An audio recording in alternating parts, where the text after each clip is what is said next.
Hello, and welcome to this week's edition of the Turning Points podcast.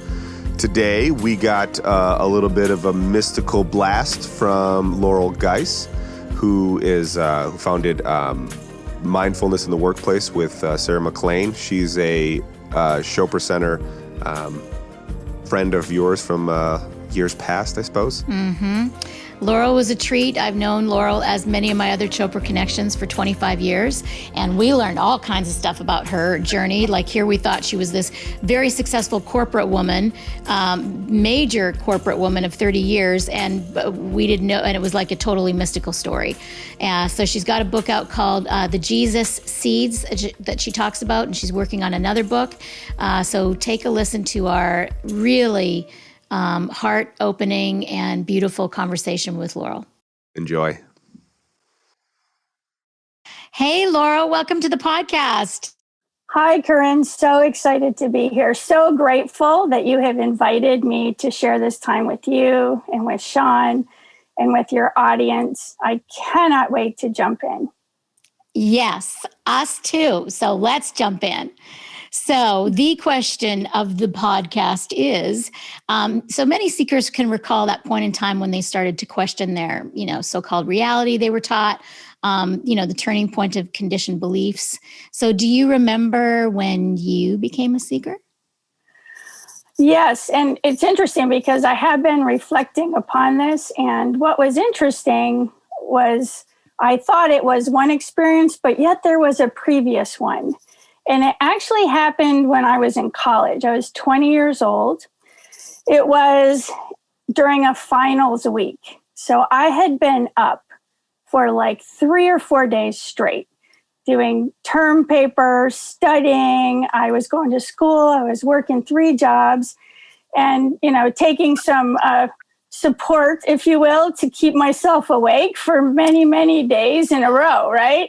As you do. Yes. And I remember it was the middle of the night. I think it was the 4th night. And I started to not feel so well. And I started to feel like having a little trouble breathing. So I thought, well, you know what? I'll go lay down for a moment and just, rest, close my eyes for a few moments. So I go in, I lay down. And the next thing I know, I had a near-death experience.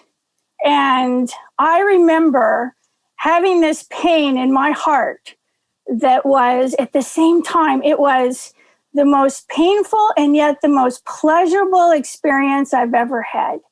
And it literally felt like Velcro, like my soul coming out of my body felt like Velcro. And I remember I was floating by the ceiling, looking down at myself. And my hands were over my heart. And I remember looking all around and thinking, well, isn't this interesting? And the next thing I know, I start going down this tunnel. Now, what was, for me, I wasn't going down the tunnel face forward. I was going down the tunnel backwards. And the room got smaller and smaller and smaller the farther I got down this tunnel. And I remember I said, I don't want to go yet. It's not time for me to go yet. I don't want to go yet. And boom, the next thing I knew, I was back in my body. I was holding my heart. My body was shaking. I was covered in sweat. And that was the moment. That was the moment where I knew there was more going on than what I was seeing. And it was interesting because I was actually studying psychology at the time. And I did try to seek. I went to the professors. I told them about this experience. I tried to find books. Now you have to know this was a long time ago in a land far, far away. So we didn't have internet and Google, and you had to go to the library and get a book by the Dewey Decimal System. I mean, this was a long time ago. And so I never got any answers. So, then life goes on, right? Life goes on, which then, I graduate, get the job. I was going to school at night, working on my MBA. And that's when I met Bob. So Bob is the love of my life, my soulmate. And life is great. Life is so good. We have great jobs. We're country club living. We're golfing. We're traveling. I mean, we moved to Dallas, Texas. And the question is, how does it get better? How does it get better? Well, it gets better because you get 2 tickets to the Eagles Hell Freezes Over tour at Texas Stadium. Oh my God. You know, our favorite group of all time, right? So we've got these tickets. We are beyond psyched for this concert. So I'm in the kitchen packing the cooler, you know, with some refreshments for the tailgate party. And I remember Bob came in the kitchen and he says, honey, I don't feel so well. And I was like, oh, no. Look at these tickets that we have. We have a concert to go to. So I gave him 2 aspirins and told him to lay down. And I'm not a doctor, but I felt that would work. So he went and laid down. But he came back a little while later and he said, I really don't feel well. And I remember turning around and he was holding his chest. And I knew he was having a heart attack. So I picked him up, I put him in the car, I drove him to the hospital that was just a couple blocks away, went into the emergency room, I took him behind the doors, and there I sat. And here I was in this new city. I didn't really know anybody, didn't have cell phones back there in those days. There were pay phones, didn't know who to call, sat there and just cried. And after many, many hours, the doctors came out and they told me that Bob was okay. He was in intensive care and I could go see him. And I remember running through the hospital and getting to his room and literally falling on my knees and holding his hands. And we both just cried because we were so grateful. We were so grateful that he was okay. And we were so grateful because we had so many adventures to share together. Well, the next morning, the doctor came in and he says, I have some good news and I have some bad news. He says, the good news is that Bob survived a heart attack, very little damage to his heart. The bad news is we found a tumor the size of a baseball in his lung and you have 6 months to live. So surgeries, radiation therapy, chemotherapy, radical new therapies, everything we could find. 8 months later, I walk in the hospital. And I'll never forget that moment when I got to his room and the doctor was standing outside the door and she said, he has slipped into a coma. He only has hours to live. I remember the smell of the anesthetic in the hospital. I walked in the room and I could hear the beeping of the machines that were attached to him. I could see him lying in the bed, his eyes were closed. And I remember as I walked towards the bed, I could taste that acid coming up in the back of my throat. And as I knelt down and held his hand, it was the only time he didn't hold it back. And after he died, I went into such a deep depression. I spiraled downward. I was living breath by breath, moment by moment. I couldn't understand how you could lose the love of your life when life is so good. And then 1 minute he is there and the next minute he is gone. So I found myself in such a dark place, and it was weeks, and weeks turned into months, and months turned into a year. And I remember coming home from work one night, and I was done. I couldn't get out of this. I couldn't come up for air. And I was laying on the floor, and I was crying out to God, and I was like, God, please help me. Just help me. I can't go on. And I'm laying on the floor of the bathroom. And I remember in that quiet moment, I heard one word, meditation. And I remember looking around because I was by myself and I heard meditation. And I sat up. I didn't even know what meditation was. Had never heard of it, had no idea. But through a series of synchronicities, I find myself at the Chopra Center in La Jolla, California, where I learn how to meditate. That's where I met Corinne. That's where I met our friend Sarah McLean. And by learning meditation, it actually helped me to heal physically, emotionally, mentally, spiritually, so much. It changed my life that I had to become a teacher. So I started teaching meditation on the weekends, and during the week, I was still in my corporate job, working in corporate. So I think that was where the compartmentalization of my life started. There was the corporate life, and then there was the meditation life, and that mystical life started to open up for me. I don't know if I ever knew that story, Laurel, or maybe I had forgotten if I didn't know. So thank you so much for sharing that. That's powerful. Can you share a couple of the synchronicities to get to the Chopra Center? Sure.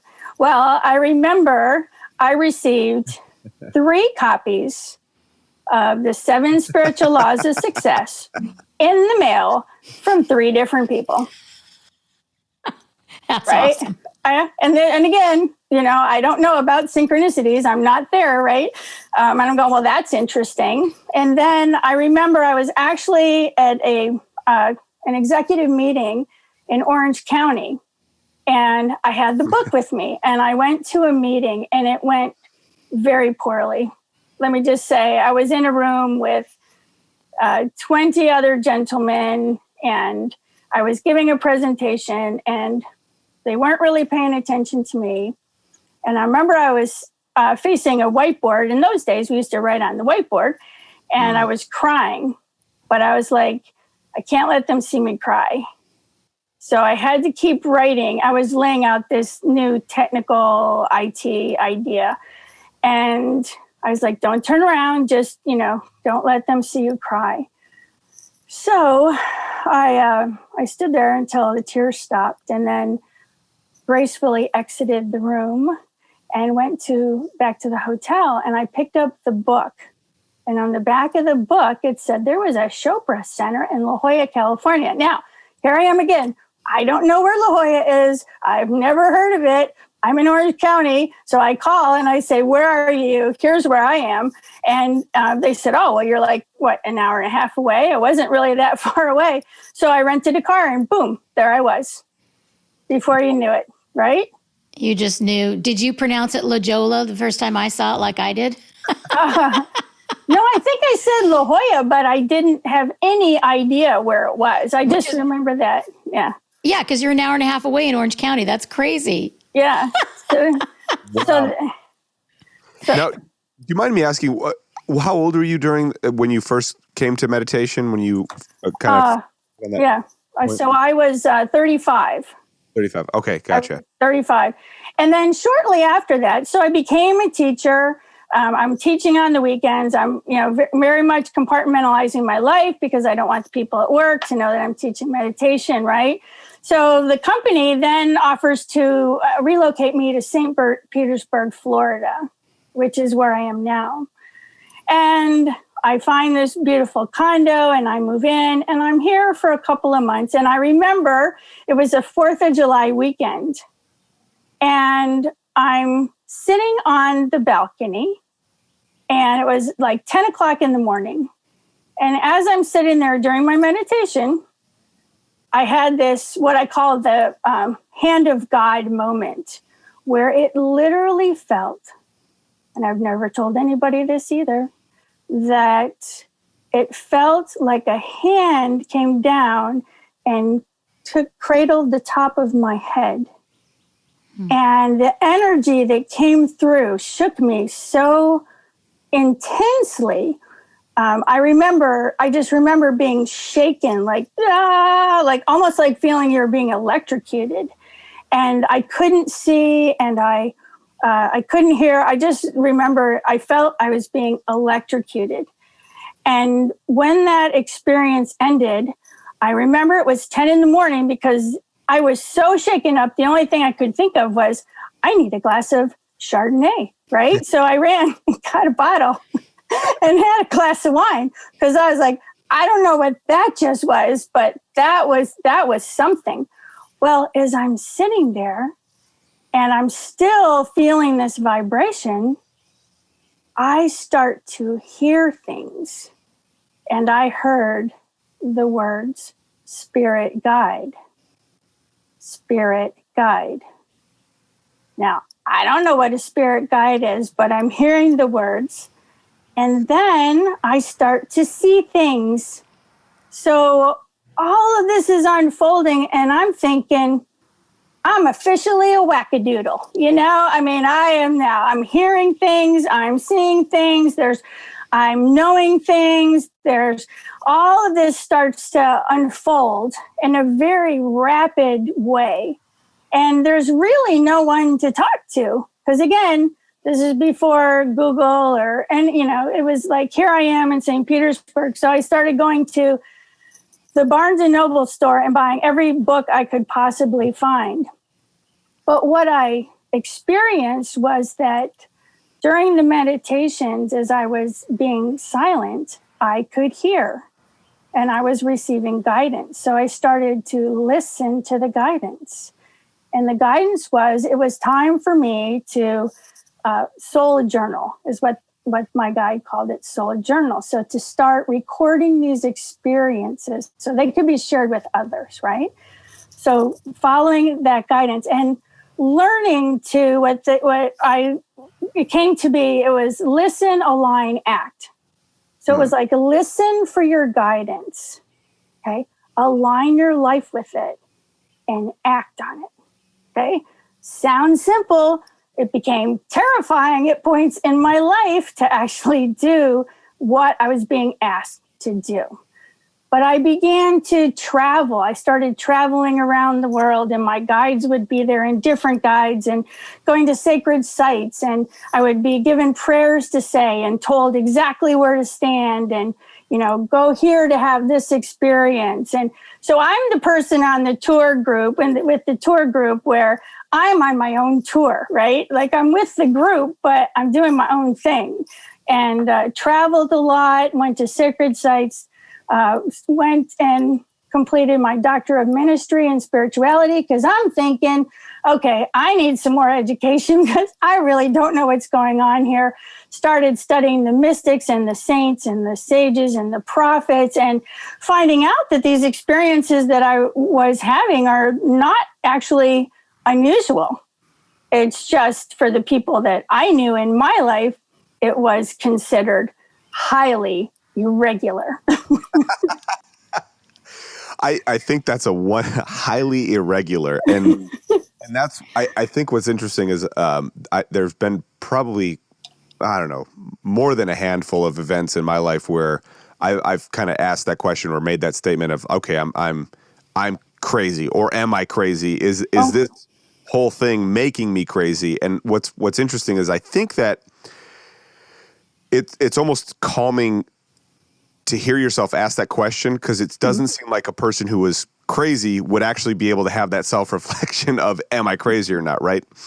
Yes, that's exactly right. And it was funny because I actually went to a conference. So I was still studying psychology and such on the side. And I remember going to a session and they were talking about abnormal behavior. And they went through this checklist and I had everything on the checklist. It was like, do you hear voices for people who aren't there? Are you seeing things that other people don't see? It was just like, I had 10 out of 10. However, yeah, check the box. I'm doing it all. However, to your point, I asked the question, and at the same time, I have, a high-powered corporate career. I'm, in the boardroom. I'm leading global teams around the world and, information security, information technology, corporate compliance matters. I'm doing that okay. It's just that occasionally, as I'm working, I might hear something or I might, see something. And, the other thing, like past lives started opening up to me, right? So I'd be in a room, I'd be in a meeting, and I would start to see people in their past lives, and I'd be like, oh, so that's how we know each other, right? So yeah, like we know each other now, but we also knew each other in 1908 in San Francisco. Okay, I get it now. I get it. So it really, gave me a different insight into, working my way through that corporate world, right? But then, so turning point, right? Turning point. So one night I'm sitting, so I've never been able to sit on the ground to meditate, just not my thing. I sit in my lazy boy because it's comfortable and I can kick back and I can relax and I just pretend like I'm floating, right? So I'm doing my evening meditation. Now I had a long day at work, admittedly, nothing to drink, just no drugs, just sat in my chair meditating. And as I was meditating, I was instantly transported to another place in time. Now, I was standing in the desert. I could feel, it was as real as this. I could feel the desert air on my face. It was cold. I could see in the distance these mountains, and the sun was going to come up from behind the mountains, but it was not quite there yet. And as I looked down at my feet, there was a ritual bathing pool filled with water. And there was a few things I knew in that moment. I knew that it was 2,000 years ago. I knew that I was in a scene. I knew that I was in Qumran, and that I knew my name. I knew I was a man. I knew that I was getting ready to cleanse myself before my morning prayers.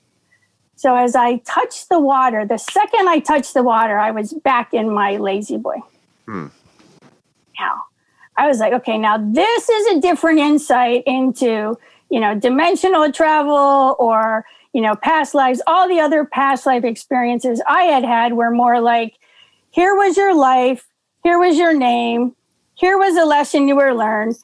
Here's why you didn't learn the lesson. I went through so many past lives and I never learned the lesson. And, I kind of started feeling like a loser because I'm like, I don't understand why I don't ever get the lesson. I guess that's why I keep coming back, right? But this experience was different. This experience was, I was there. I was there. So this shook me to my core.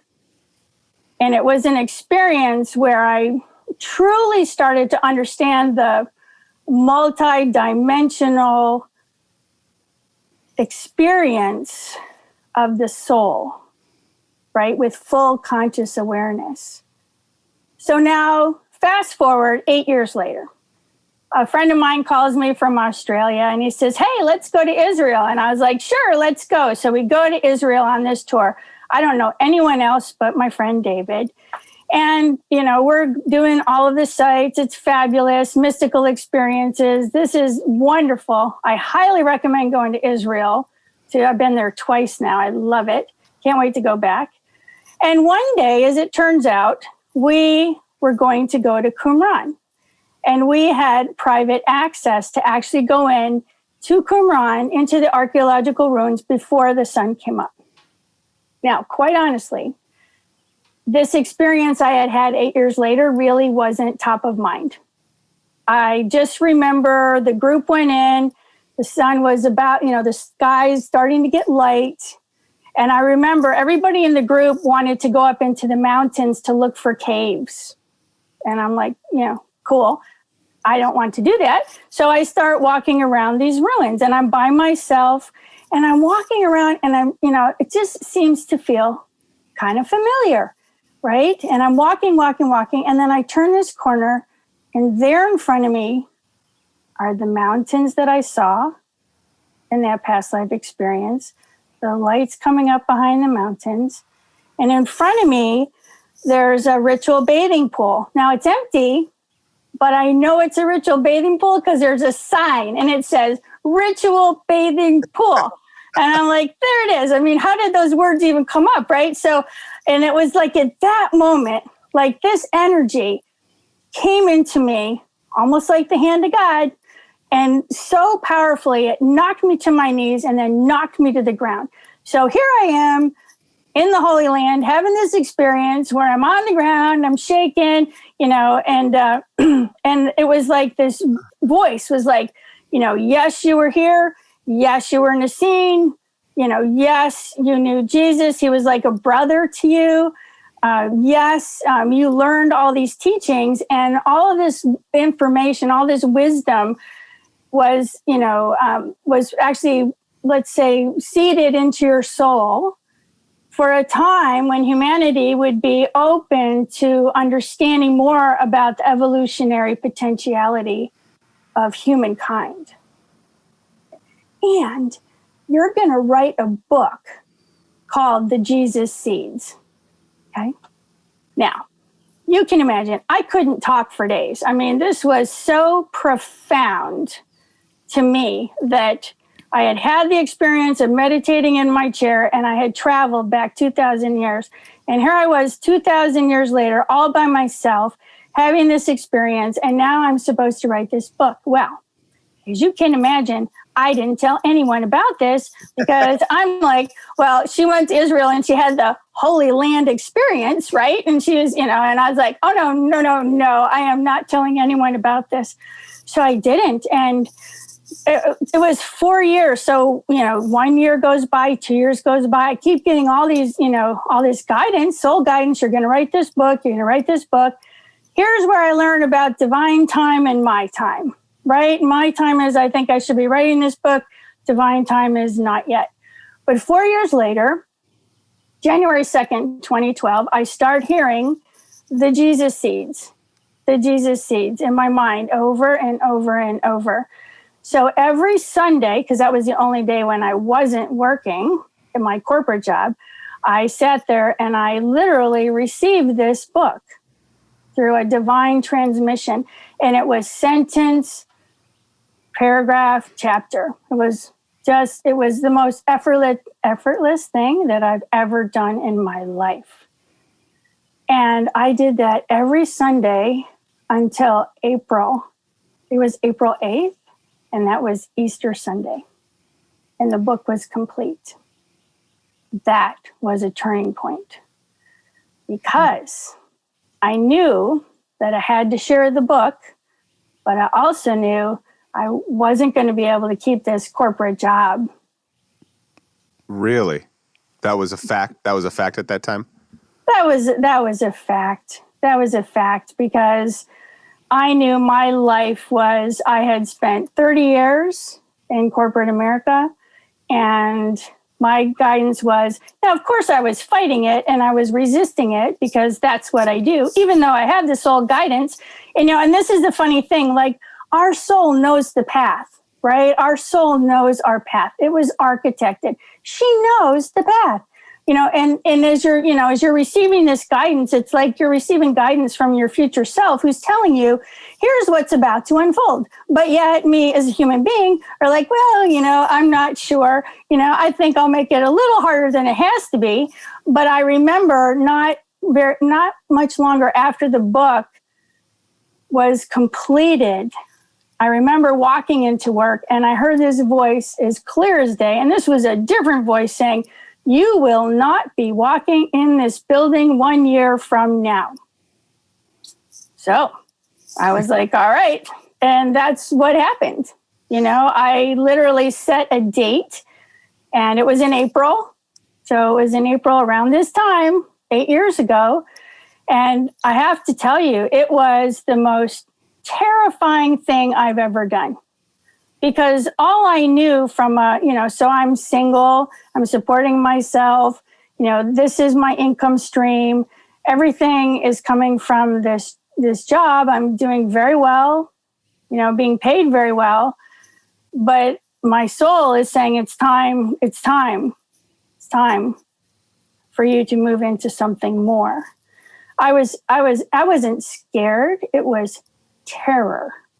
I was terrorized because I didn't know. I had never, gone out to promote a book or, teach from the book or, I was supposed to teach soul-guided living to people, and I had never done any of this. And what I discovered was that,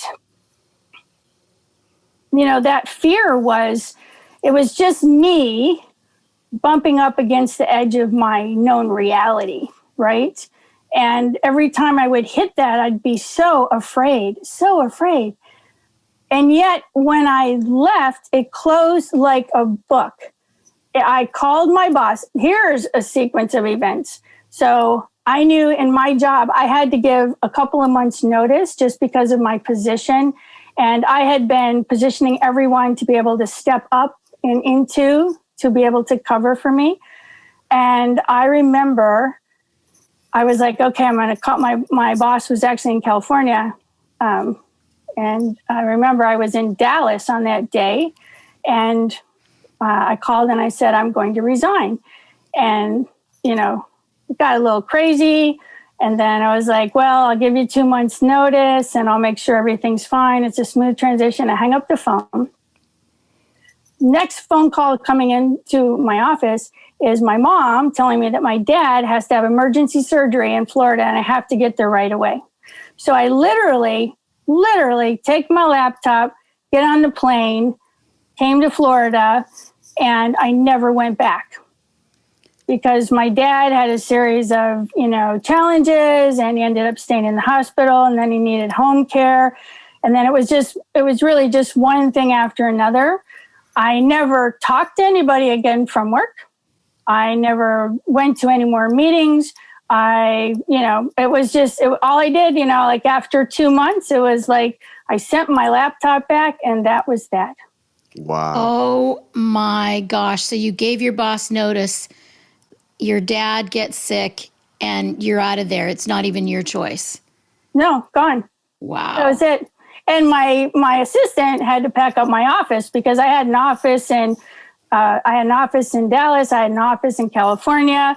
But the office in Dallas, I had, beautiful crystals in there, and I had all my statues. I had a Durga and a Buddha and, Our Lady of Guadalupe. And I had, just treasures from all over the world.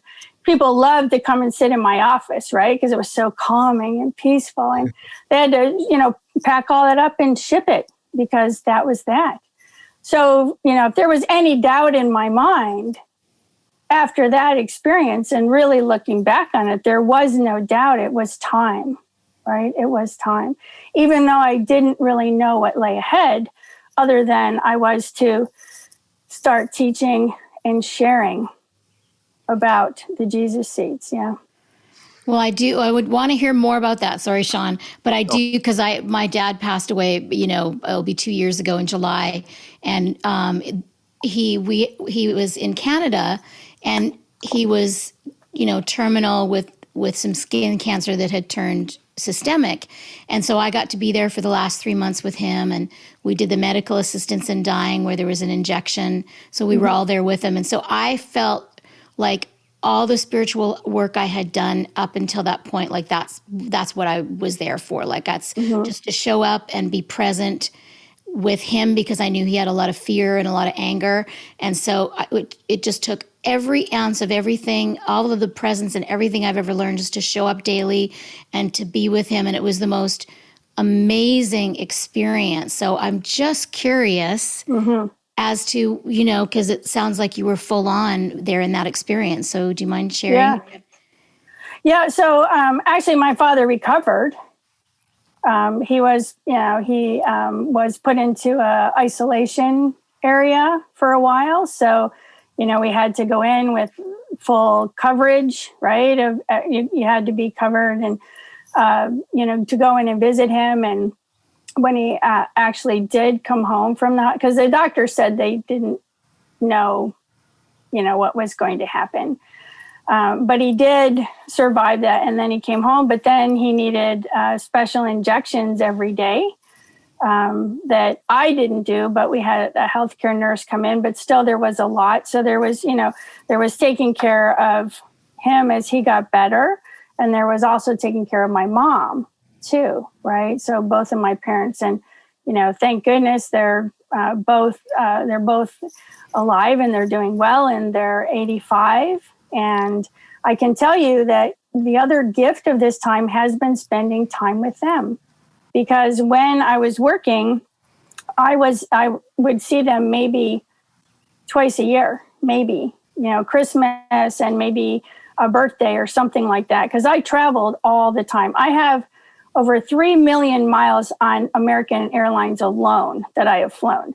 And I have flown when I used to go to India for business. I used to fly Lufthansa. I mean, I've flown on many other airlines. So I live in St. Petersburg. I would get up and Monday morning, fly to Dallas, and then fly to California or fly somewhere else in the country to visit clients. And then on Friday evening, fly back to St. Petersburg. So it was, quite an intense lifestyle for a very, very long time. And first of all, Corinne, I'm sorry to hear about your dad. I went through that, death experience with Bob, and I wasn't prepared for that. I had never been with anyone who had died before. I didn't know what to do. I look back on that sometimes and wish I had known, because all I did was cry. And I was young, I wasn't aware, and I wish I knew then what I know now. And yet, Laurel, that was the crack that opened you. That's right. That was it. That right? was you were meant to have that experience to crack you open. You weren't meant to, show up in full, know what to do. You were meant to suffer and to be in pain and to crack you open. Yeah. And I know that, that we have those soul agreements. It's interesting. So I got very much, as I started having all these past life experiences, I got very into that. So I can't help myself. If something happens, I just have to dig in. And so I took a bunch of courses with Dr. Brian Weiss, right? So I was love him at Omega. Just loved it. And so I started leading like group past life regressions, which were just what an incredible experience in my life. But the one experience that I had that I don't share this either, but I will share it because for me it really took me to another level of understanding the souls in our lives and how very special it is when we can wake up and understand that we've been traveling with the same souls throughout time. I mean, it really. The level of connection in a relationship when you understand that and know that is beyond profound. It's sublime. So I'm taking this class with Brian Weiss, and I wasn't having a lot of past life memory experiences during the class itself. But one night when I'm sleeping, but I'm awake, right? So I wake up in my sleep, and I find myself, and I am out in the cosmos. I'm out in the universe. And imagine, if you will, I don't know if you ever played this game as a child, but it was like I was playing Battleship, the game Battleship, where there was a matrix in front of you. And and on the other side of that matrix, I could see this energetic grid.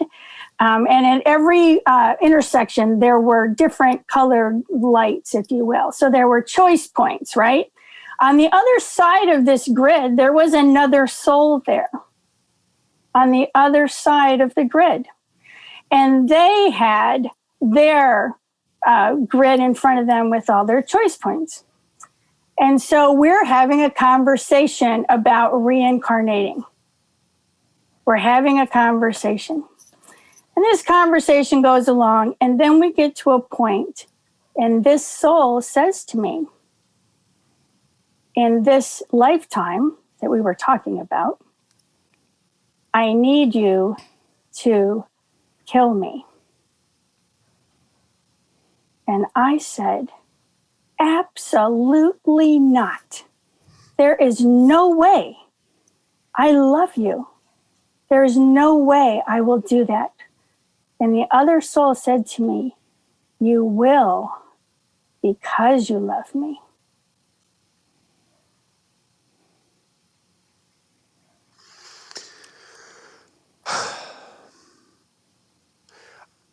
I've had this double observer of this. There's my intellectual brain, which you've kind of touched on with the psychology background, where, there's obviously in our society these roadblocks, things we don't understand about our mind, and because we don't have all the information, psychologically we create these biases. You've mentioned those biases in your job, Yes. socially. There are certain biases that, it's not something that you didn't create those biases. You entered the workforce, you participate with those biases. So I have that intellectual mind that is trying to understand the mystical nature of what you're talking about. But then I'm also knowing that you have years of experience in psychology, knowing that any question I might have, you must have asked yourself that same question. Or not. What question do you have? Well, just any, what does psychology say in regards to these experiences that you have had? Well, when I was in school, and again, this was a long time ago in a land far, far away, most people weren't talking about it. But I think that the more that I've explored it, and when you get into Jungian psychology, and you start so for me, dream interpretation is really a big thing, because I have had dreams where I am fully awake, just like this experience, right, with the soul. That I was fully awake, just like I am right now, at a different level of consciousness, planning out some lifetime, right? Don't know when it is, don't know who that soul was, but that was for me, that was to take me to a deeper level of understanding. Now, when you start to look into, past life experiences, they can vary. I know that, Brian Weiss has done a tremendous amount of research on this. And, and I think it's, for us as a society, it is more about trying to have that scientific proof. Well, I don't know that I can ever have scientific proof, with the way we can measure things today, that I was having that conversation. When I started having past life experiences during meditations, I was awake and I actually went somewhere that I think were a manifestation of the Akashic records, because I would show up to this beautiful, huge building. It was white and marble and it glistened, and these beautiful stairs and the big columns out front. And I would go inside and there would be a table, and I'd be seated at a table, and there were all of these individuals that would go and get your book. And they would put my book on the table. And every time I would visit, I would open this book. And for me, the experience, it was like watching a video. And it was like, well, here's your name, and here's the time period, and here's where you lived, and here's a couple of things that happened in that lifetime. And here was the lesson, right, that you were to learn. And every experience I had in that realm, I never learned a lesson. And the lesson was always love.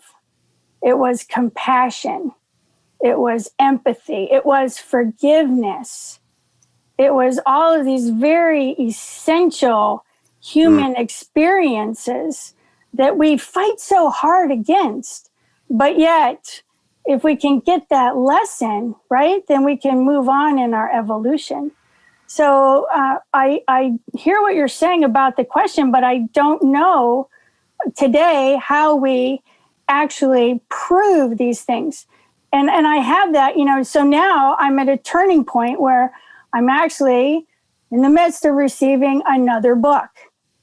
And I thought the book would be the next step of the Jesus Seeds, which is about igniting your soul-guided life.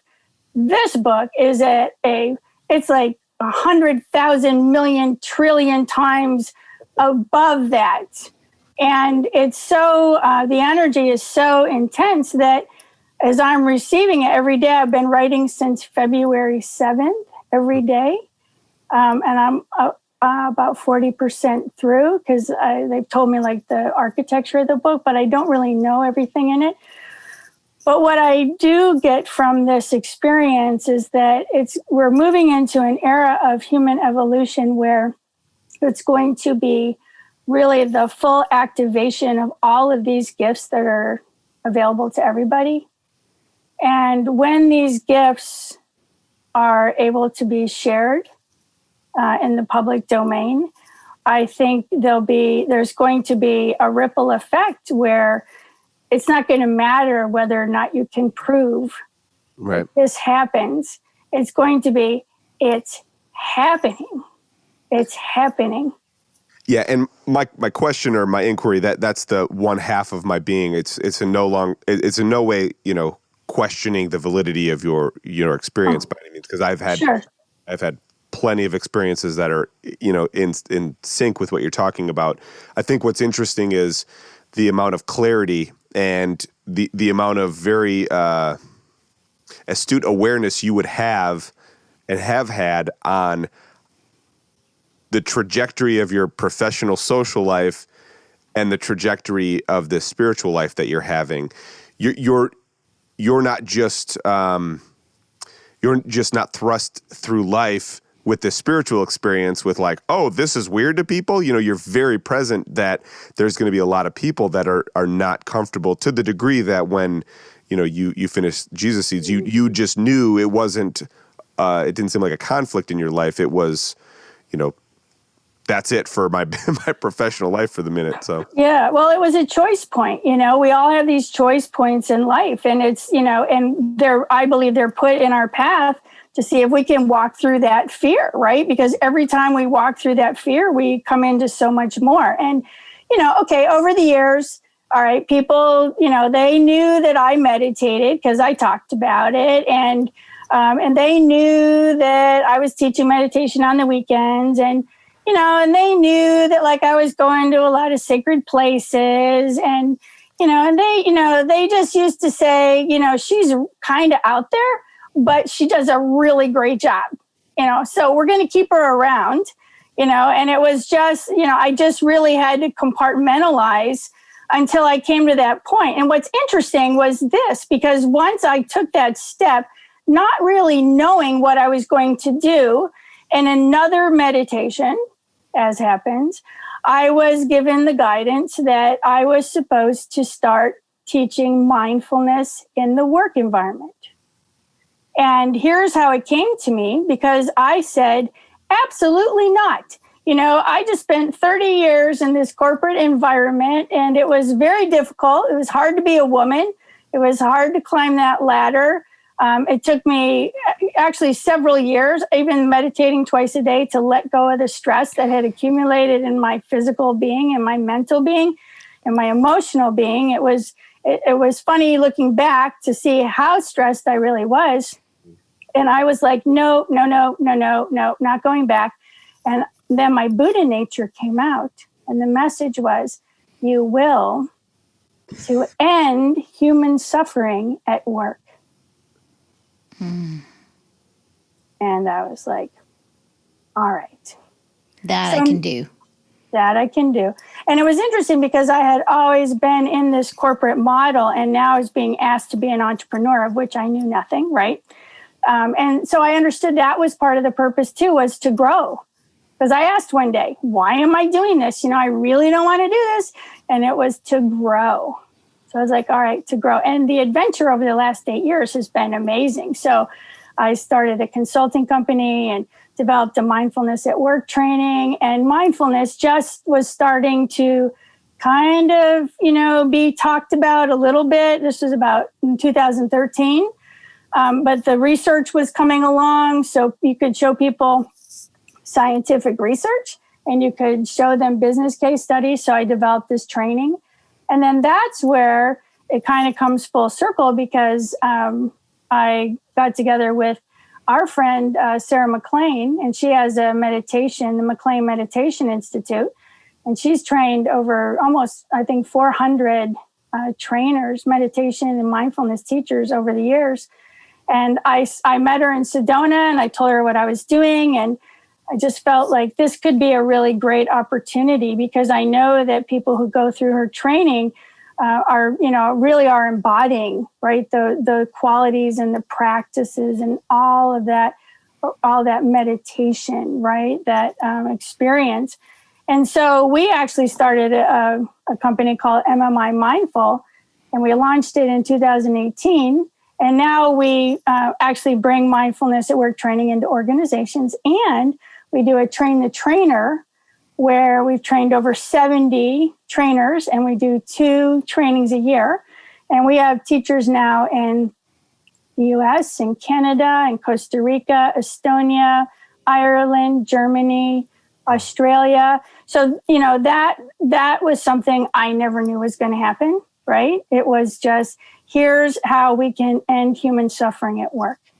We can teach these very simple practices, and it's tailored specifically for mindfulness at work. So, I always say you have to look back to connect the dots, right? It doesn't make a lot of sense. But when you look back and say, okay, so I was in corporate America 30 years. Yep. I've been teaching mindfulness and meditation for 25 years. And I compartmentalized my meditation training and my corporate work. And then when the Jesus Seeds came and I left that corporate world, it was really to step into a life where the two were brought together. So there was no more compartmentalization. It was time to really become that mindfulness at work. And I literally ran back into the corporate environment because I love bringing these practices. Now, understanding this is a very secular class. So they're, very secular. I don't use chimes or bells or anything. It is all based on science. It's all based on business cases, and they're simple practices you can do in a few minutes. But I know that the more people we can touch, and now think about that. Now we have 70 trainers out there, and there's going to be over 100, I'm sure, within a year or two. And they're out there teaching people that ripple effect of bringing this awareness into the organization. So for me, that's one of the biggest blessings of where the Jesus Seeds took me. And now that that's all going on, now there's a new book that's emerging, and now there's a whole new chapter. And I'm so excited, right? Because I reached level 6, and I'm like, I thought I'd be sitting on the beach here in St. Pete and just, hanging out. And it's like, oh, no. We have so much more to do and so much more to share. So here we go. I'm beyond excited to see like what unfolds. And all my guidance is that, the book will be launched in January 2022. So better keep writing every day. Yeah. Is the title emerged yet? Yes. But you don't want to share yet. Yeah, I'm not. I gotcha. I'm not, because it's going to be even a little farther out than what the Jesus Seeds was. But I love it. I mean, I truly love it. In fact, my guidance the other day was, all of your life up until this point, you were merely hibernating. Wow. Whoa. So I'm like, and I thought, I've had some experiences, my friends, Yeah. They're like, oh, no. I feel that energy, Laurel. You feel it? Yeah. Oh, totally feel that energy. And even Sean intuited it right when COVID started, like last March. He was like, he's like, I kind of can't wait to see what happens after, to see what emerges from all of this. And I from what we know about critical mass, it's like, and the world has been going through this together. And I feel like that's brought about some of these critical mass shifts. And I feel it like really strong, because I've kind of been in monkhood at least a year, but almost a couple of years, just really, inward and quiet and not, not manifesting things in the world, just really going more and more deeper. And now I can just feel this huge and this flow and this merging. And we've experienced with the podcast with all these amazing people we get to speak with and hear, what they're doing and what their stories are. It's just humbling and exciting to hear what's going on. Okay, so I do want to go backwards for a second because I really appreciate you sharing that Omega experience of seeing the matrix and the lights in the points of the matrix, because that choice points, I totally resonate. That seems very familiar to me. And then also, to me, it's like what I try to explain to my clients with soul contracts. It's like some of us are meant to be the bad guy in this lifetime. Some of us play the good guy. Some of us play the bad guy, and it's all just roles that we're playing. So that's what I got when you told the story. It was like because sometimes people have a very hard time understanding they're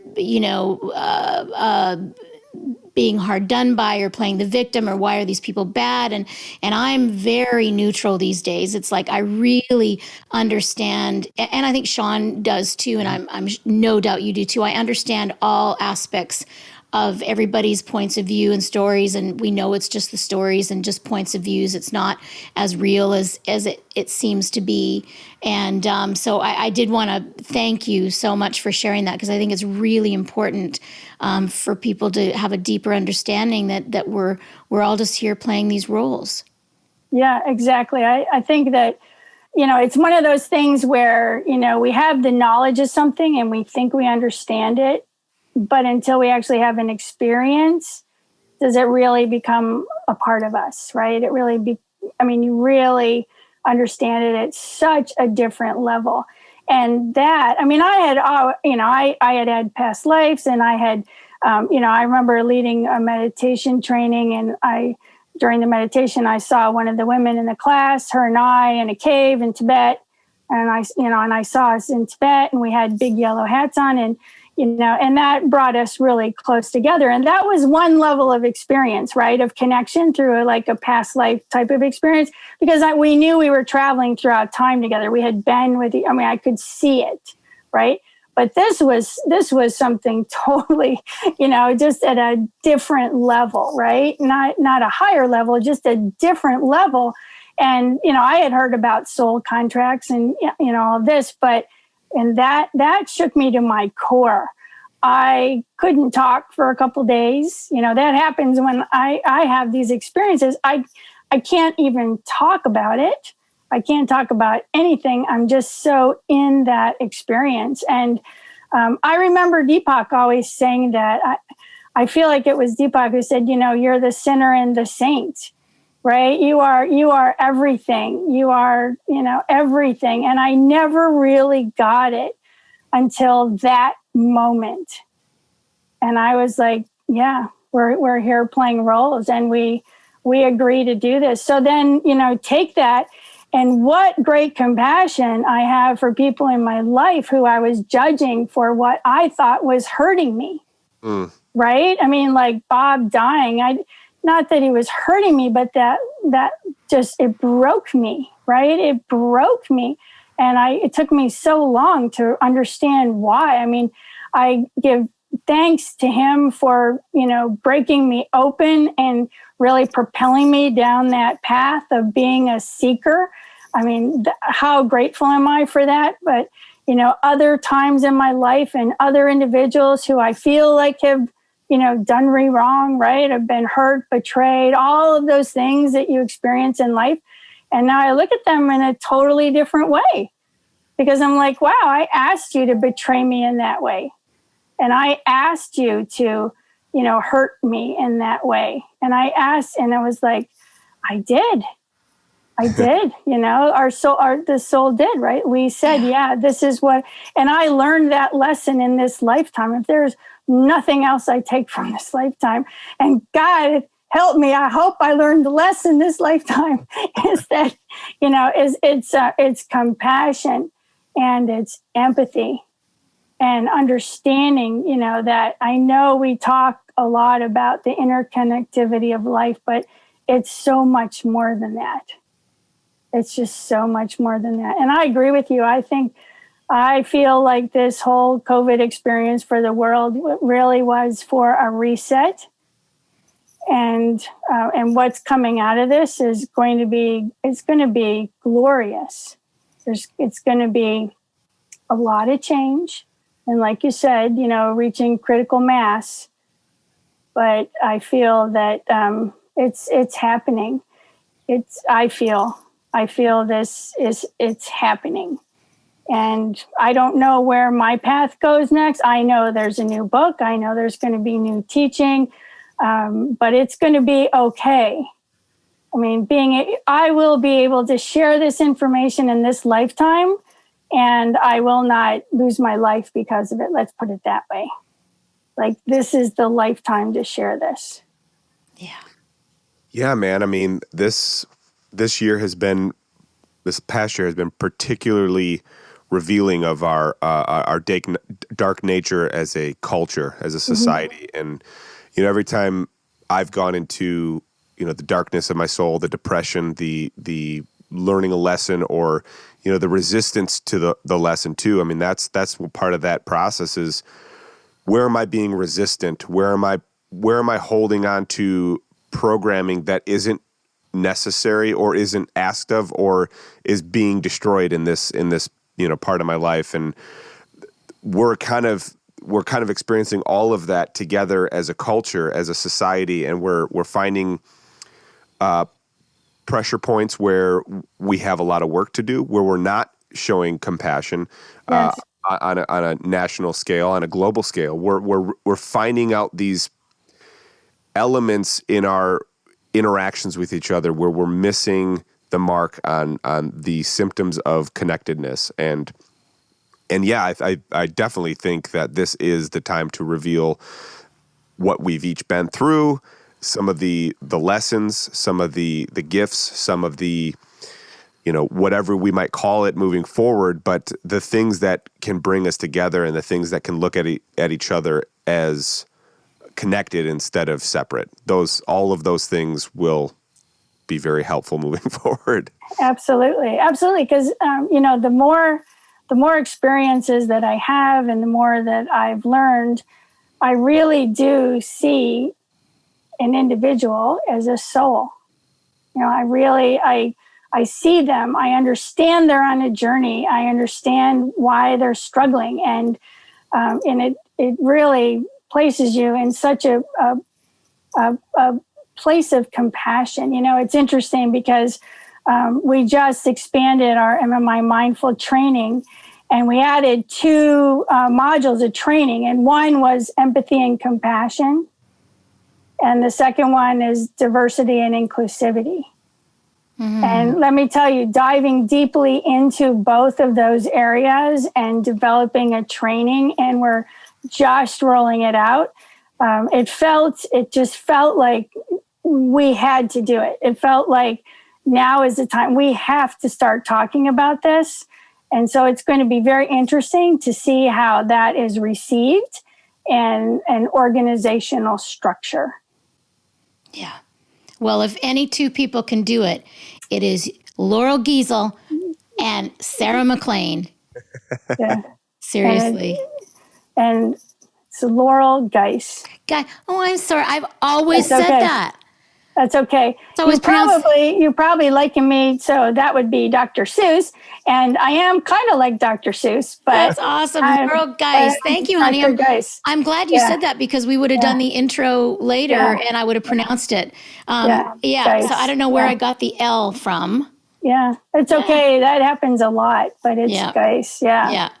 And I am just, have been loving hearing your story. I mean, thank you for sharing, some intimate things that you've never shared before, and so beautifully. And, I have to say that whenever we used to run into each other, because we were both kind of seduction of spirit junkies, right? Yes. Yeah. We used to, so, when you take the primordial sound meditation teacher training, one of the prerequisites is seduction of spirit, which is the 7-day silence meditation thing with Deepak walk. And, it's the one I used to sing at all the time. Yeah. Well, and most people take it once. Well, because I got to sing at it, I took it like, I don't know, 25 times. And Laurel would also not, she would just show up. I don't know how many you did, but I saw you at a lot of them. Quite a few. Yeah, quite a few. Yeah. And I remember every time we connected, we both felt this, like I wanted to spend more time with you.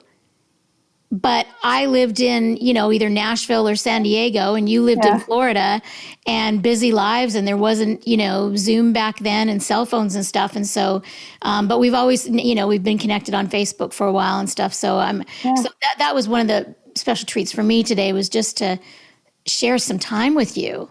Yeah. And I hope that, perhaps we can share time together in the future too. I think that I'm feeling that, I'll be doing a lot of teaching, right? Once this book comes out. And so maybe there's some opportunities there. And, who knows? I just follow my soul guidance, right? I'm when I turned 60, I said, I'm all in, right? I mean, enough of, the fear, enough of the terror, enough of the hesitancy, enough of all of it, right? I'm all in. 100%. Let's just go see where this is really going to take us. So, as I said, I am like so psyched to see what happens, and it's freeing too. Not being within an organization anymore. It's like I can, like when I was in a corporation, I couldn't have a Facebook page. I couldn't have any social media, none of that, right? And so now it's like there's just so much freedom to let that freak flag fly, man, and I'm there. Well, you're a powerful bridge. I mean, we almost have to talk again, because I have 100 more questions to ask you in regards to, everything, but I think it'll be, I'm going to pay more attention and read, some of what you're up to and what you've been up to get a better handle, because I'm feeling the immense experience you might have from being in the corporate world, climbing that ladder as a female in a time where it was much harder than now. Oh, still not easy. And, so you have, I'm sorry, I didn't mean to cut you off. It's just, I can imagine the amount of experience you've had in that world, dealing with those issues, being cut off from social media, and then having this, parallel spiritual world that you can also share. Your ability to empathize, sympathize, and have compassion for anybody in that corporate world is astounding, as I can imagine from, just thinking about what you might have gone through. Yeah. And I think, it was interesting because when I started sharing mindfulness at work, I would go into an organization, and I mean, people would come up to me, and they didn't even know me. They just knew I was there to help them with their stress relief and, more work-life harmony. And they would come up and hug me and say, you have no idea how much we need you. I mean, we have people having strokes. We have people having heart attacks. We have, we've gone way sideways, I think, in the corporate world. And there are a lot of companies doing a lot of good with wellness programs, but there's so much more that needs to be done. And I'm not sure what'll happen when the next book comes out. I'm not sure if I'll still be able to offer that as a service. I know I'll still train people, but I feel like the next one's, we're going cosmic, we're Hell yeah. we're going cosmic. So I'd love to come back and talk to you when, the book is here and I've had an opportunity. It's interesting because in my experience, it's, that divine transmission, it's the easiest thing I've ever done. And it's when I'm in, that's me. That's why I'm here. But when the book is received, the frequency of it is so high, I can't even read the words on the page. So it takes months and months of being around it. Like I carry it around with me. I print it out. I carry it with me so that I can, get to that frequency, if that makes sense. So it does make sense. It reminds me of, did you ever read Starseed Transmissions? No. Yeah, it kind of reminds me of that, just these transmissions that were coming through this person years ago. And when I read it, I could tell like that person even writing it didn't understand it. And it took me a couple of reads to understand what was going on. So I get that. I get that. And that's what happened with the Jesus seeds. I mean, when that came, I couldn't read that for months. I mean, I carried it with me, and and that energy really took over when it started to get out in the world, because they just wanted to hold it. They just want to hold it. They don't know why, but they just want to hold the book. And people tell me they just want it to be like by their bedside, and the experiences that people have with it are far beyond, I'm simply the receiver, right? I'm just the receiver. And that's that's my job now is I receive and I share. So, yeah. And I'd love to get you guys a copy of the Jesus Seeds. You'll have to let me know how I could get that to you. Yeah. I was just going to say, I'm excited and to read it. And did you ever do an audio version of it? I haven't yet, but I have been thinking about that lately. Yeah. I mean, and if you want a voice to do it, I mean, I love it when the author reads it myself. Yeah. But just know that something I could do if you're ever interested. I would be interested because you seem to have a setup for recording. So maybe that would be a fun experience to, come there and read it. Yeah, absolutely. Record it. Well, and Sean's a sound engineer, so we get. There you go. See, we could do a real. I mean, I'm like a kind of a fake. I can make it work and do it, but Sean can actually. Yeah. So we could get Sean him. Came into my life because that's one of the things that's been really synchronicity coming up in my life has been an audio book for the Jesus Seeds. And I'm like, really? I never really thought about that because it was always the touching it, right? Holding it, feeling it. But it was like, no, I should really do the audio book. So see how this unfolds? I know it's amazing, right? Yes, it's support. Amazing. Can I ask one more question? Do you have time for one more question? Oh, sure. Okay, awesome. So how has the transition been from going from corporate, being an entrepreneur, financially for you, and doing the book and promoting and doing all this stuff? How has that been? Okay, so that's a great question, right? So, tip to everyone, don't quit your day job, right? Yeah. But I had some savings when I left corporate, so I had purposefully saved up money. And then, I went into teaching at organizations. So I did make money doing that. Then I actually started another company called Mindful Caring, where we developed a training for home healthcare providers. Mindful Caring, a beautiful program, beautiful. Wow. Had that for 4 years. And I actually just had to close that in December, which broke my heart. Because that ripple effect was, teaching those home healthcare workers. So it was personal for me because we had home healthcare workers help me with my father. And so I wanted to give back to that community. That was beautiful. So that was for a while. And then this is funny. So I always had some hesitation for public speaking. And so I decided to, during this time frame, invest in myself to become a professional public speaker. And just like Seduction of Spirit, I didn't go through the training once. I went through it like 3 times. And on the 3rd time, the owners of the company said, you're the only person who's gone through this 3 times, 3. And they said, would you be interested in teaching it? So I actually, for the last several years, and this came to a close during COVID also, because it was in-person training. But for 2 years, I actually taught executives and entrepreneurs how to be a professional speaker. And that really helped me to become much more comfortable. So I am a professional speaker. I go out and, will again speak to, thousands of people and love to get on stage and share with people. And I think that was again, looking back to see forward, I think that's part of the plan. So I had to be open to doing things that I never thought that I would do to actually make the income, making the income.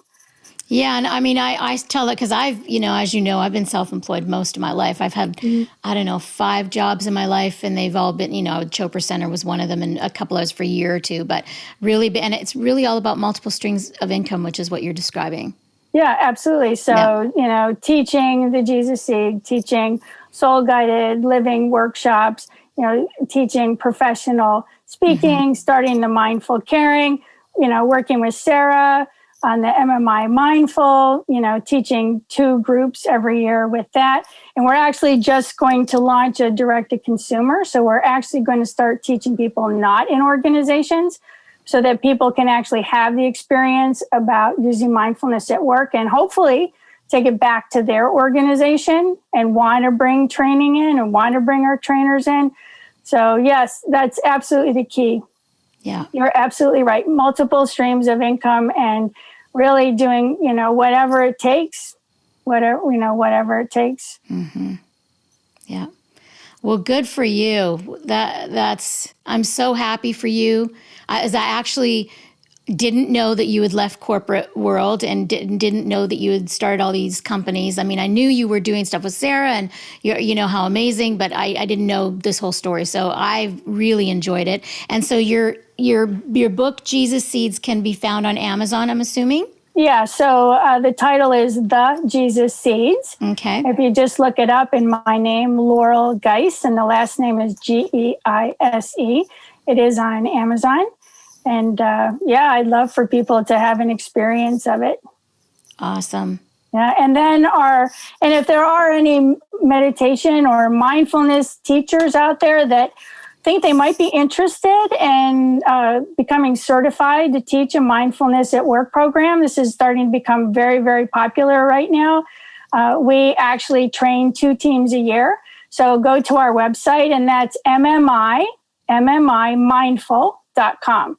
mmimindful.com, and you can see what Sarah and I are up to and all of our trainers and what that involves. And we'd love to have you because that is another one of those ripple effects, right? It's with every person that we teach in any organization. And it's not just corporate, it's any organization. So think education, think healthcare, think private, public, nonprofit. I mean, it's anywhere where people are gathered together and they're working towards a common purpose. That's an organization.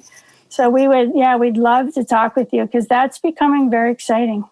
I could see how important that would be because, as a meditation teacher for many years, you teach people, and I try to follow up as much as I can. But sometimes people do feel like islands, on their own. But when you actually teach mindfulness in a corporate situation or even a business situation, you're all creating the same language based around being more mindful, compassionate, empathetic. So powerful, right? So important.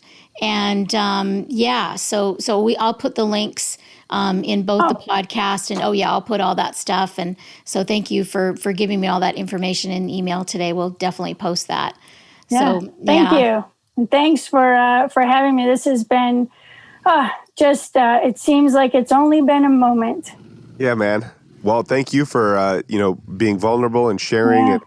It was a little intimidating to start doing this podcast, probably for both of us. I know I seriously felt that I'm going to be vulnerable in front of, we don't have millions or thousands of followers yet, but, it's still nonetheless vulnerable. So thank you for putting yourself out there. And you're going to be a powerful bridge in a lot of ways, as it seems you already have been. So thank you. Really, seriously. I don't know if I'm going to sleep tonight. We'll see what happens in the dream world after this one.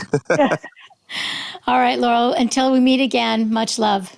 Oh, love to you. Right, love, Corinne. Love to you, Sean. Thank you. It was wonderful. Thank you. Thanks. Well, I wasn't expecting that. So we'll dive into all of that in the this Say More section of Laurel Geise.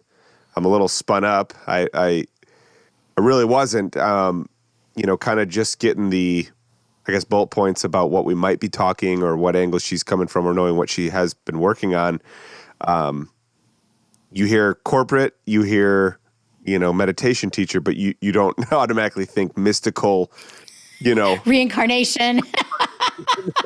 clear audio, and nothing against it. I think what's I hope I didn't react like off-putting at any point, because it was, my reactions were more a response of like, yeah, I mean, I've had experiences like that too in a lot of different ways, consistently, regularly, but still do. And to a certain degree, I think, we've touched on this.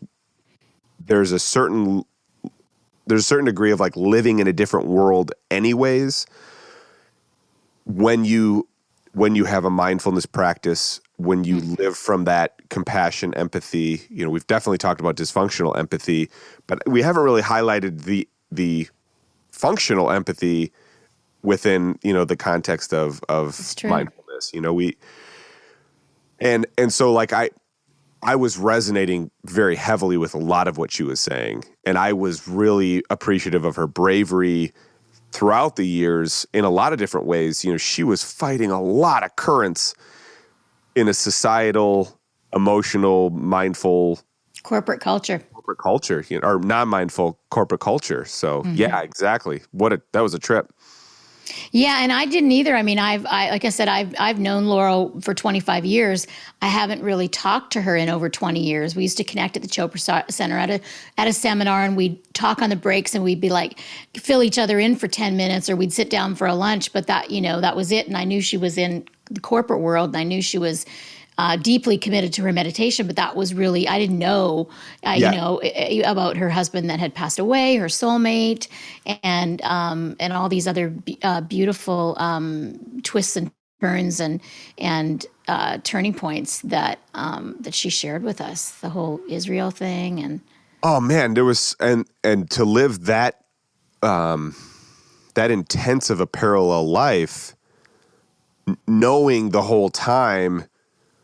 Well, I just can't talk about that. And she's so matter of fact. That's why she was making me laugh, because like it was so matter of fact, but tongue in cheek all at the same time, that I was just like, it was hysterical the way she put it. Cause you're just like, she puts it very kind of nonchalant, but there's this like heavy weight to like how hysterically, ridiculous that must have felt to be.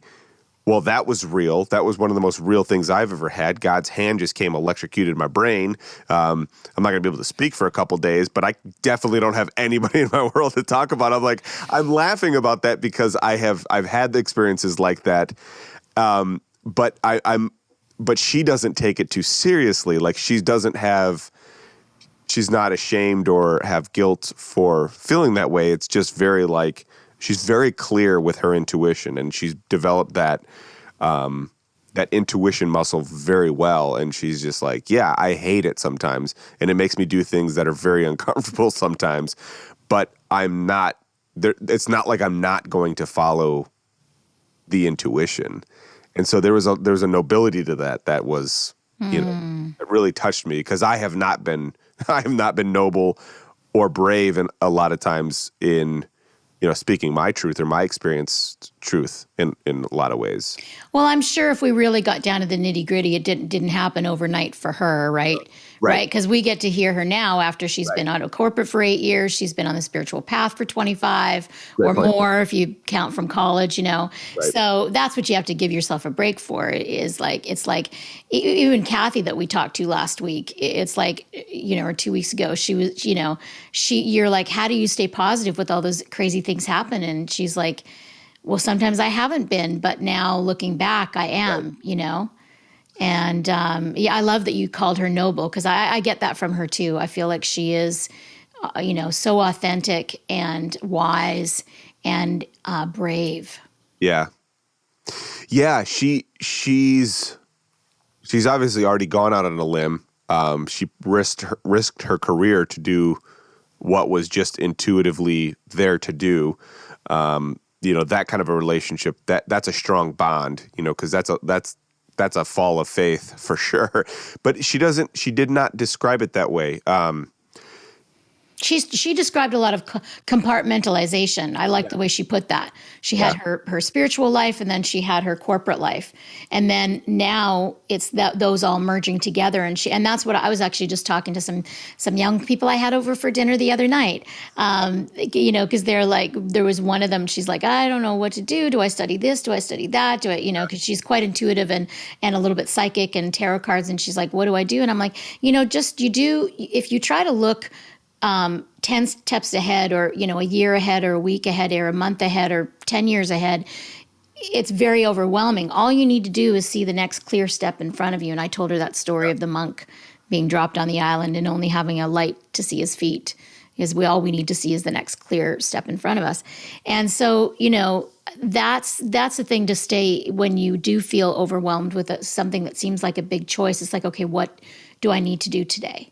Yes. That's all we can ever know, and all we need to know is what to do today. Yeah, absolutely, man.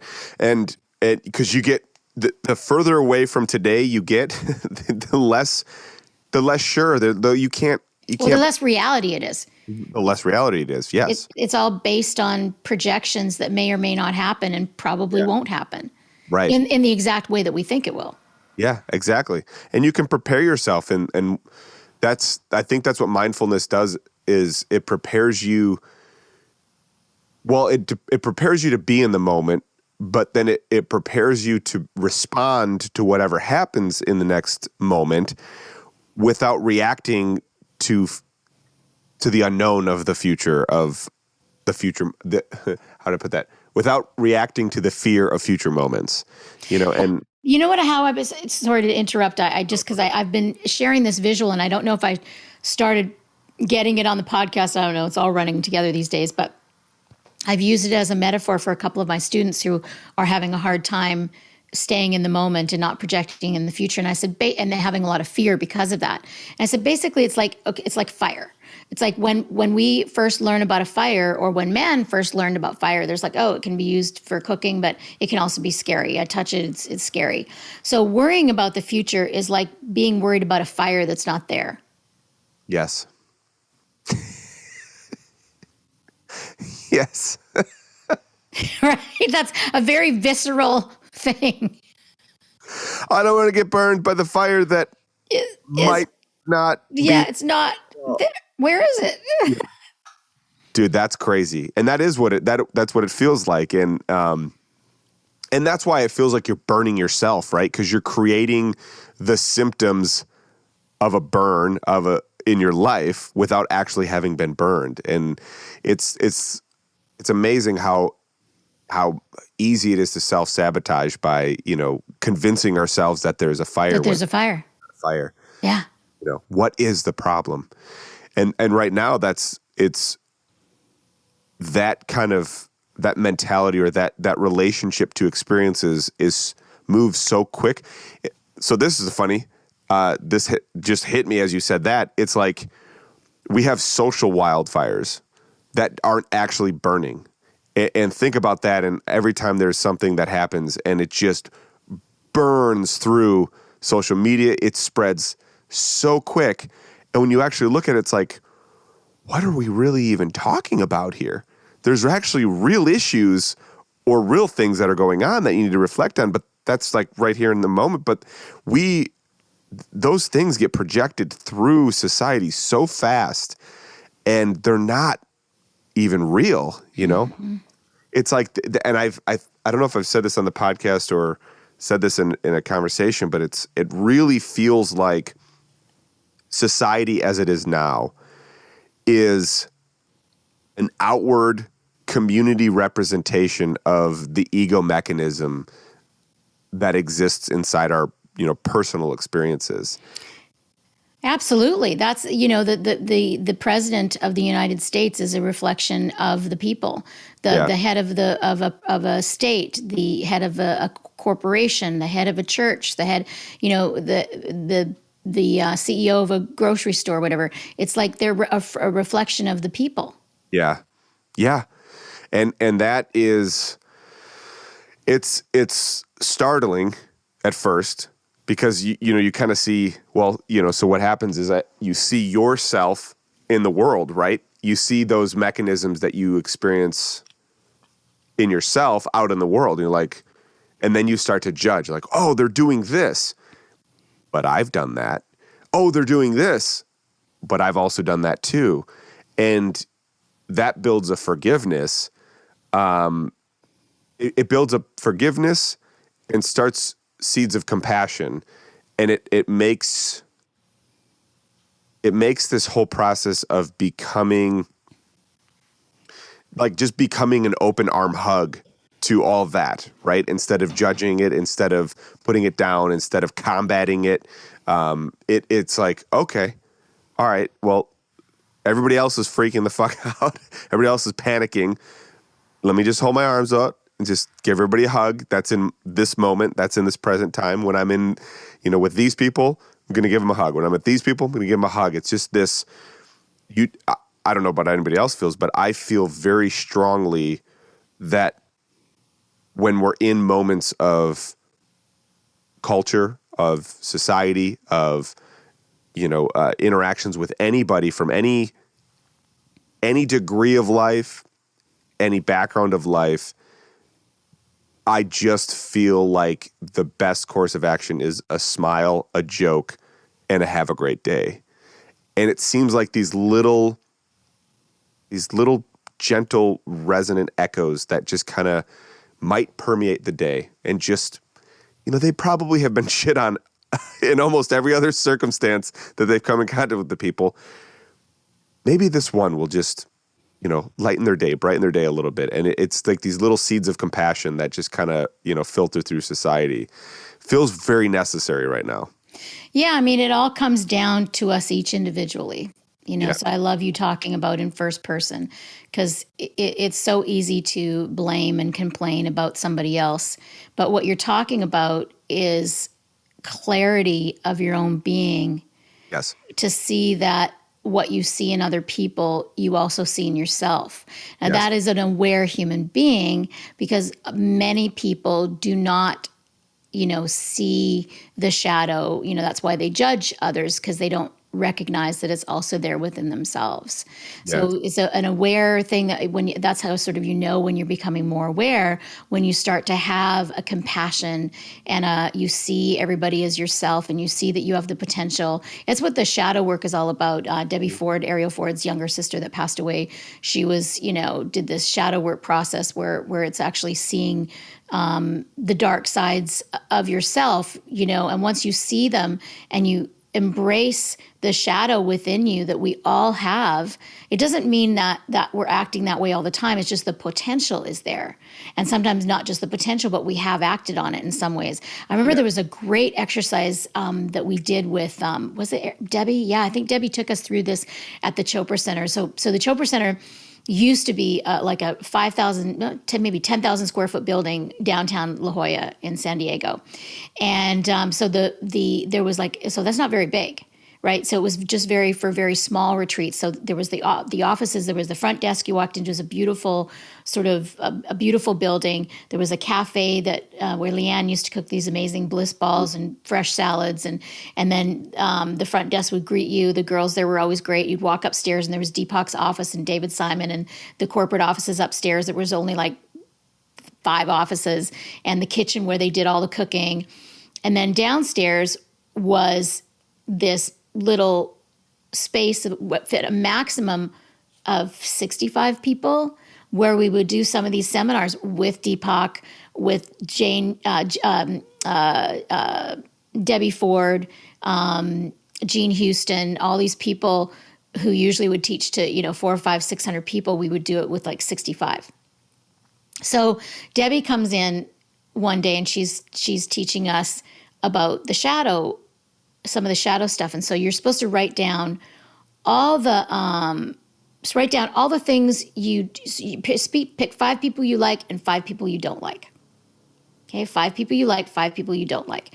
And then you write them down, and then you write all the qualities of the things you like about the people that you like, right? Like 3 qualities out of each person that you really like about them. And then the people that you don't like. And these could be people dead, alive, people you know or you don't know.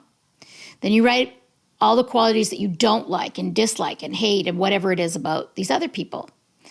And so one of my things is that I didn't like mean people. I really don't like mean people, like people who are cruel to other people. And so at the end of this, she had write this all down. Then she says, okay, these qualities on both these sides, this is who you are. Mm. And I looked at them and, it's even, and so you kind of, at first you're like, oh, and then, oh, well, I don't have those things in me. But when you start to see that if you're pushed in a situation or if you're out of balance, you can go there. Yeah. And actually what I've seen over the years is that I can actually be very mean. I don't mean to be mean. I don't actually do it on purpose. But the words, I have quite a biting tongue that can come out that I actually only have realized in probably the last 5 years. I have Sagittarius rising and I didn't even know like they have biting tongues. And sometimes I'll say something and I'll think about it in hindsight thinking, well, they probably didn't take it the way I meant it because I don't mean it that way. Right. So that's just a small example of one of the things that I learned from doing the shadow work. But so that's what you can do to help see yourself and other people and have compassion, because as soon as you see that in yourself, you have much more compassion for others. Oh my God. Yeah. I mean, that's a huge reflective tool. And that, that kind of goes in line with, when you have an issue with somebody else, it's generally because it's a reflection or it's something that you're not seeing manifest in your own self. And it's a deny. You're denying it in yourself. Yeah, and it's powerful, man. I mean, it's something that when you, but I also think that points to,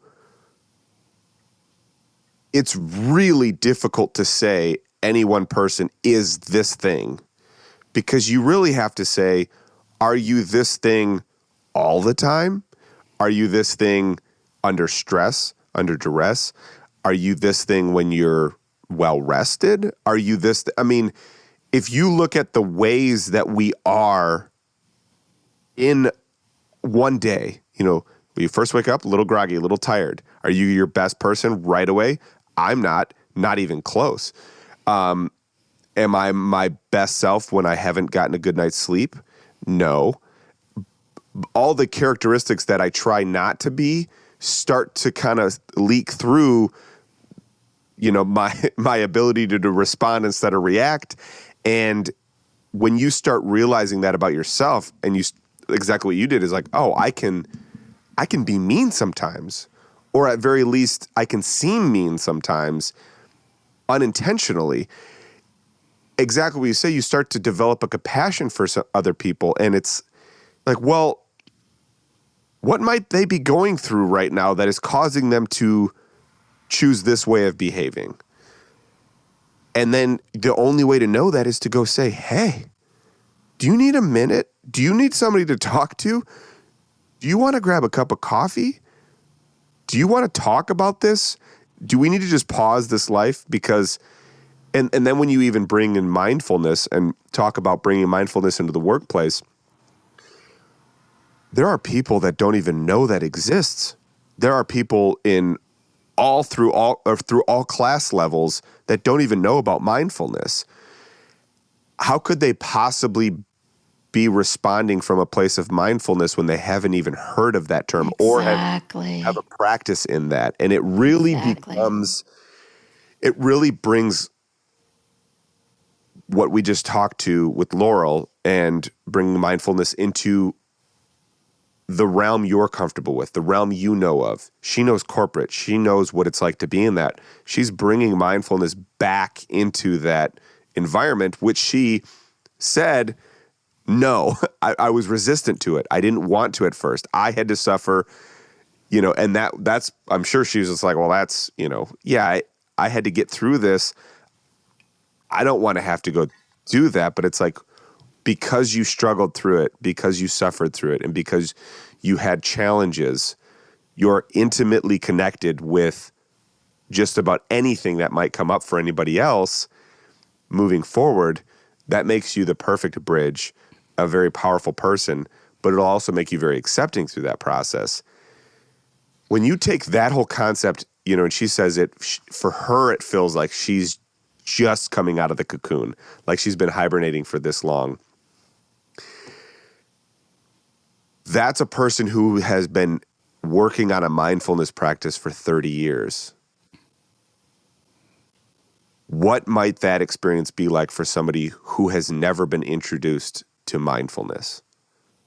And then pause and realize, holy shit, I haven't been patient nearly enough with anybody in my world, whether it's my family, close friends, or acquaintances.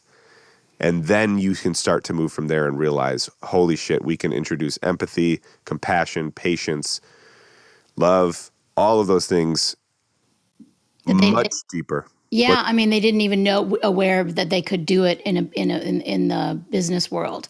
Right. It's like what's coming to my mind is I don't know the statistic, but I know this, that when a third world country like India, for instance, when they started getting washing machines and stoves and fridges into their kitchens, the women were able to spend time like in education and self-care and growing rather than spending, 4 hours preparing meals in the morning and 4 hours doing laundry and doing all that stuff. They could actually evolve. And Right. when you allow women to be educated in third world countries, they evolve exponentially. So Right. that sort of reminds me, is what they're doing is giving tools to people that happen to be in the corporate setting that may not even have known these tools, and the exponential growth Right. of the health of the company, because it's been proven that the financial success of a company is based on the happiness of their employees. Yeah. That's proven. Yeah, and it will not take that much time to exponentially grow through that system. I mean, in 1 year, you can make huge strides in changing the mental and emotional health of that kind of an environment by introducing that mindfulness. Because now Bob's not just the annoying guy that steals everybody lunch in the fridge. He's the guy that might be putting all 3 kids through school, doesn't have enough money, maybe, whatever, his wife might have medical reasons, and he actually can't afford his own lunch. And so he's got to be the asshole who steals people's lunches, because if he doesn't, he won't eat. And that might be, whatever. I'm just making a story up. But like, I guess that's the point, is there's a story behind everybody's response. There's a story to people's behavioral patterns, and it's dictated by the state of being they're in at any given moment, depending on the stress response or whatever mechanism. There's a lot going on in how people are reacting, I guess. I was going to say, it's an unconscious reactive mode. Correct. Rather than a mindful conscious mode. Yes. And it's like people are Pavlov's dog. Yes. The bell rings and they salivate. They don't realize until you study this mindfulness, awareness, that they have a choice. When the bell rings, they don't have to. They might salivate for a while, but they don't have to go for the food. And then eventually the salivate, it can go backwards when you start responding instead of reacting to your conditions. Yes. Yeah. Yeah, man. And we, as we do this, and as we introduce more mindfulness into these different environments that have not had that, and as we introduce it into our society, as we have seen over the last year, there are a lot of instances where we're not introducing compassion, empathy, love. We are fighting for a status quo based on trained programming and beliefs, and we're not being flexible enough with each other in a lot of ways. And so as we introduce these mindfulness practices in, we're going to see more of that dark side of culture, of society, and it's something that we need to, I guess that's something that I recognize is like, I have to learn to accept those dark elements. I need to understand them. I need to study them and know where they're coming from, where the seed is planted in programming that causes me to react instead of being mindful. Where's the trauma points? We do have trauma points in our history as a societal body. And as we move through those trauma points, it's going to get nutty, but it's also going to get very loving and caring and supportive. And I think it's important to lean on those qualities as we grow through this. Yeah. It all comes down to being present. Yes, it does. Well, today was a present. That was awesome, man. It was a gift. It was a gift to talk to Laurel. So I hope everybody's enjoyed. Like I said, I don't know if I'm going to sleep. I'm probably going to get a bunch of downloads tonight. That should be a fun experience, but I'm prepared and ready for whatever comes my way. Awesome. All right. Until next week, hon. Love you. Love you too. Bye.